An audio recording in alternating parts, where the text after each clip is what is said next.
السلام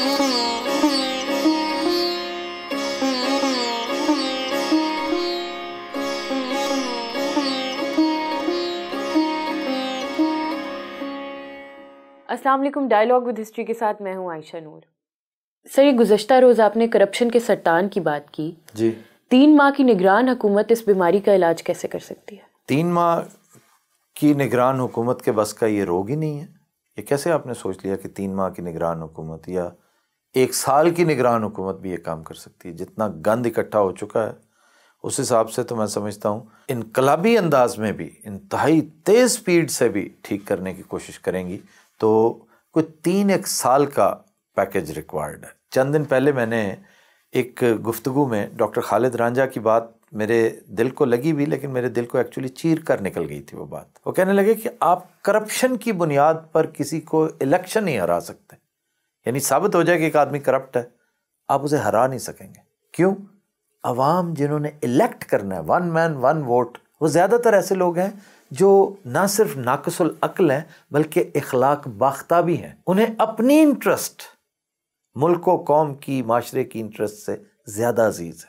انہیں تو یہ نہیں احساس کہ آنے والی نسلیں کیا، وہ کہتے ہیں آنے والی نسلیں کیا ہوتی ہیں، میں درخت کیوں لگاؤں اگر میں نے اس کی چھاؤں میں نہیں بیٹھنا، اگر میں نے اس کا پھل نہیں کھانا. یہ بد نصیبی ہے. جب اللہ تعالیٰ ایسی قوموں کو سزائیں دینے پہ آتا ہے نا تو ان کی مت مار دیتا ہے.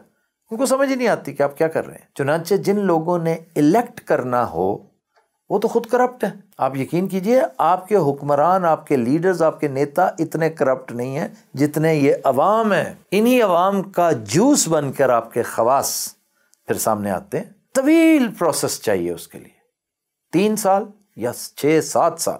3 سال میں آپ بڑے خوش قسمت ہیں اگر اس کو ٹھیک کر سکیں. ویسے آپ 3 سال کا ٹارگٹ لے کر کام شروع کیجئے. اگر اللہ کو منظور ہوا تو آپ 3 سال میں کر لیں گے، ورنہ 1-2 اوپر ہو جائیں خیر ہے. مقصد کسی کو سزا دینا نہیں ہے، مقصد کسی کو نیچا دکھانا نہیں ہے، کسی کی تذلیل اور توہین کرنا نہیں ہے. مقصد اصلاح کرنا ہے، معاشرے کو ٹھیک کرنا ہے. اور کیسے ٹھیک ہوگا؟ کرپٹ معاشرہ کیسے ٹھیک ہو سکتا ہے؟ احتساب سے. جی، احتساب سے. اور احتساب کرنے کے لیے آپ کو ٹائم چاہیے. آپ کو احتساب کرنا ہے انڈیویجولز کا، اداروں کا، حکومتوں کا، اپوزیشن کا، عوام کا، خواص کا. اور اس احتساب کی بھٹی میں سب کو ڈلنا ہے. اور یہ 3 سال بھی، 6 سال بھی، 7 سال بھی یہ دیوانے کا خواب ہوگا اگر ہم یہ کہیں گے کہ 3 سال، 6 سال، 10 سال میں یہ ٹھیک ہو جائے گا. یہ 70 سال کی ضلالتیں ہیں، یہ آہستہ آہستہ ٹھیک ہوں گی. یہ غلاظتیں، یہ بیماریاں جاتے جاتے جائیں گی. 3 سال ریکوائرڈ ہیں آپ کا قبلہ درست کرنے کے لیے. پھر ٹائم لگے گا ایریڈیکیشن، ٹوٹل ایریڈیکیشن. پھر آپ دوائیاں لیتے رہیں گے، پھر آپ غذا اکارڈنگلی لیں گے، پھر آپ ایکسرسائزز کرتے رہیں گے. آہستہ آہستہ آ کے یہ ٹھیک ہو جائے گا. سر وہ تو ٹھیک ہے، پر یہ کرے گا کون؟ یہ لوگ آسمان سے تو نہیں اتریں گے نا. بھائی آپ کے پاس اب بھی بہترین لوگ ہیں جو بہت کچھ کر سکتے ہیں. آپ کا اصل میں کینوس بڑا محدود ہے نا. آپ دیکھتے ہیں کہ نواز شریف نہیں ہے تو چودھری نثار ہے، چودھری نثار نہیں ہے تو احسن اقبال ہے.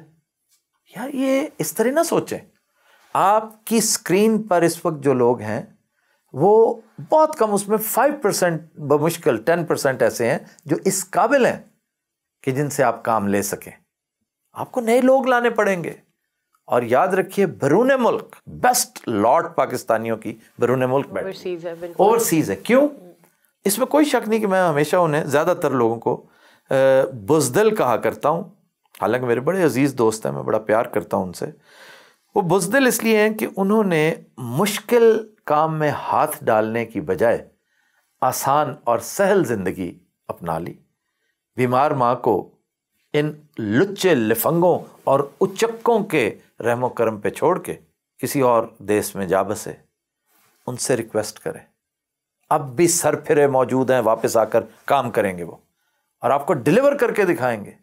آخر کیا وجہ کہ ایک پاکستانی ہے شکاگو میں، وہ $4.5 ارب کا مالک ہے.